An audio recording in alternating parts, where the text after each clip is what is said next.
কোন কোন কারণে জিন আমাদের ঘরে বেশি প্রভাব বিস্তার করে, ক্ষতি করার চেষ্টা করে? এমন কিছু কারণ আছে যেই কাজগুলো করলে জিন অত্যন্ত রাগান্বিত হয়। এর মধ্যে 1 নাম্বার কাজ হচ্ছে হাড় কাটা এগুলোর মধ্যে পানি ঢেলে দেওয়া। এটা আমরা করি না, এরকম মানুষ খুব কম পাওয়া যাবে। বিশেষ করে যারা ছোট অল্প বয়সের মানুষ, এরা খানা খেয়ে উঠার সময় একটু পানি ঢেলে দিল।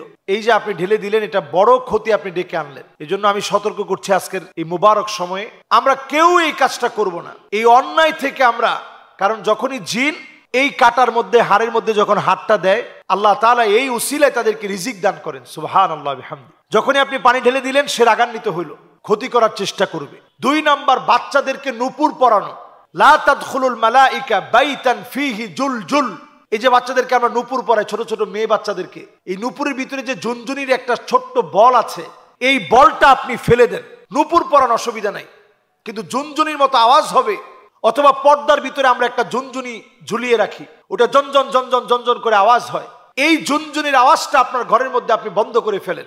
ফেরেশতা প্রবেশ করবে, জিন আপনার ক্ষতি করতে পারবে না। 3 নম্বরে, ঘরের ভিতরে এখন বড় বড় পুতুল রাখি আমরা। এই পুতুলগুলো আপনাদের ঘর থেকে সরিয়ে ফেলেন, কারণ এই পুতুলগুলোর মধ্যে জিন সর্বপ্রথম অ্যাটাক করে। আপনারা ইউটিউবে সার্চ করলে দেখবেন অনেক পুতুল। বাচ্চাদের দিকে সরাসরি সিসিটিভি ফুটেজে এই ভিডিওগুলো রেকর্ড হয়েছে। বাচ্চাদের দিকে হঠাৎ করে তাকিয়ে ফেলেছে। একটা পুতুল যখন বাচ্চাদের দিকে তাকিয়ে ফেলেছে, আপনি চিন্তা করেন তাহলে কি পরিমাণ ভয় পাওয়ার কথা। এই কাজটা আমরা ভুলেও করব না। এই অন্যায়মূলক কাজ, পুতুল, এটা আমাদের শরীয়তে আমাদের জন্য সম্পূর্ণরূপে নিষিদ্ধ। নবীজি বলছেন, লা তাদখুলুল মালাইকাতু বাইতান ফিহি তামাসিল। যেই ঘরের ভিতরে মূর্তি আছে, যেই ঘরের ভিতরে পুতুল আছে, এমন পুতুলওয়ালা মূর্তিওয়ালা ঘরগুলোর মধ্যে ফেরেশতারা প্রবেশ করে না, এখানে জিনেরা প্রবেশ করে। এরপরে যখন আপনি একটা ঘর অনেক দিন কোরআন তেলাওয়াত নাই, এটা একটা খোলা ময়দানের মতো, এখানে জিন বসবাস করে। এজন্য অন্তত আপনি কোরআন পড়তে না পারলেও কোরআনটা শুনেন, ছেড়ে রাখেন। এরপরে ওই ঘরের মধ্যে জিন প্রবেশ করে, যেই ঘরের মধ্যে আপনি পেশাব আটকে রাখেন। আমাদের ছোট ছোট বাচ্চারা এখন বিভিন্ন কমোডের মধ্যে পেশাব করে। এই কমোডটাকে আমরা দৌত করে রাখি না, রাত্রিবেলায় রেখে দিই। এতে করে জিনের ভিতরে যারা খাবিস, সবচেয়ে নিকৃষ্ট জিন, তারা আসক্ত হয় এবং তারা আসে এবং ক্ষতি করার চেষ্টা করে। এই জন্য এই জায়গাটা আপনারা পরিষ্কার পরিচ্ছন্ন রাখেন। হাই কমোডে পেশাব করার পরে ফ্লাশ করেন নাই, ঘরের দরজা খুলে রাখছেন, এটা আপনি ফ্লাশ করে দেন, পরিষ্কার পরিচ্ছন্ন রাখেন, পেশাব জমিয়ে রাখা যাবে না। এরপরে নবীজি সাল্লাল্লাহু আলাইহি সাল্লাম হাদিসের মধ্যে বলছেন, জিলদু নামির, বিভিন্ন পশুর চামড়া, বাঘের চামড়া অনেক সময় আমরা অলমেট আকারে সাজিয়ে রাখি, এই কাজটা করা যাবে না, এতে করে জিন আকৃষ্ট হয়। এরপরে আমরা পাকঘরে যখন যাব, আমরা দোয়া পরে যাব। টয়লেটে যখন যাব, আল্লাহুম্মা ইন্নী আউযু বিকা মিনাল খুবসি ওয়াল খাবায়েস, এই দোয়া পরে আমরা যাব।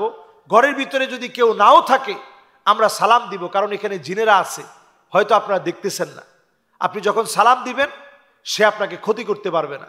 আবার যখন ঘর থেকে বের হবেন, বিসমিল্লাহি তাওয়াক্কালতু আলাল্লাহ লা হাওলা ওয়ালা কুওয়াতা ইল্লা বিল্লাহিল আলিয়্যিল আযীম, দোয়া পরে ঘর থেকে বের হবেন, দোয়া পরে ঘরের ভিতরে প্রবেশ করবেন।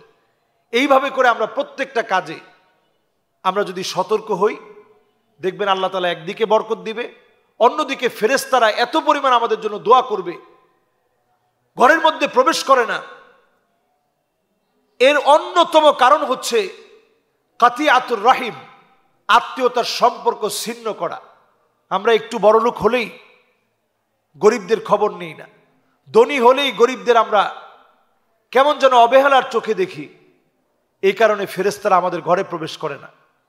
আর যখনই ফেরেশতারা ঘরে প্রবেশ না করে, কুকুর যেই ঘরের মধ্যে থাকে, লা তাদখুলুল মালাইকা বাইতান ফিহি কালব, যে ঘরের ভিতরে কুকুর থাকে, ওই ঘরের ভিতরে রহমতের ফেরেশতা থাকে না, তখন সেখানে জিনেরা আসে। বিড়াল অনেকেই লালন পালন করেন, এটা করা বাধ্যতামূলক না, তবে বিড়ালের শরীরের মধ্যে এমন সূক্ষ্ম সূক্ষ্ম কিছু কোষ আল্লাহ তাআলা দিয়েছেন, যেটা দেখলে জিনেরা ভয় পেয়ে যায়। আর কুকুর এমন, যাদের দিকে জিন খুব আকৃষ্ট হয়। শয়তান কুকুরের মুখ দিয়ে প্রবেশ করে পিছনের দিকে বের হয়ে যায়। এই জন্য দেখবেন দ্রুতগামী যখন কোনো হুন্ডা দেখবে, বিশেষ করে রাতের বেলায় আপনারা লক্ষ্য করে দেখবেন, রাতের বেলায় কোনো হুন্ডা দেখলে দেখবেন কুকুর একেবারে দৌড়ে তার পিছনে, কারণ জিনের গতিটা অনেক বেশি। গাড়ি দেখলেই দেখবেন কুকুর ঘেউ ঘেউ করে পিছনে দৌড়াচ্ছে। এর কারণ হচ্ছে কুকুর এটা আইডেন্টিফাই করে যে এই যে দ্রুত গতিতে চলছে এটাই মনে হয় সেই জিন, যে আমার মুখ দিয়ে ঢুকে পিছন দিয়ে বের হয়, আমারে কষ্ট দেয়, এটা মনে হয় সেই জিন।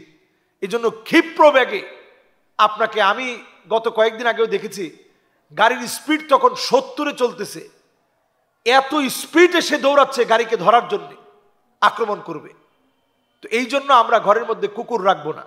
বিড়াল যদি থাকে, বিড়াল থাকতে পারে কিন্তু রাখতেই হবে এমন না।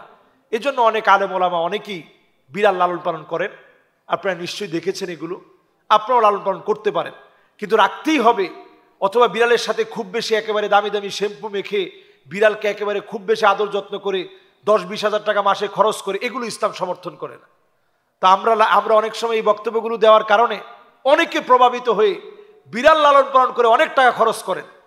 এটা করবেন না, বরং অল্পের ভিতরে যদি আপনি একটা বিড়াল লালন পালন করেন মহব্বত থেকে, ভালোবাসা থেকে, এটা আপনি করতে পারেন, কিন্তু এটা বাধ্যতামূলক না।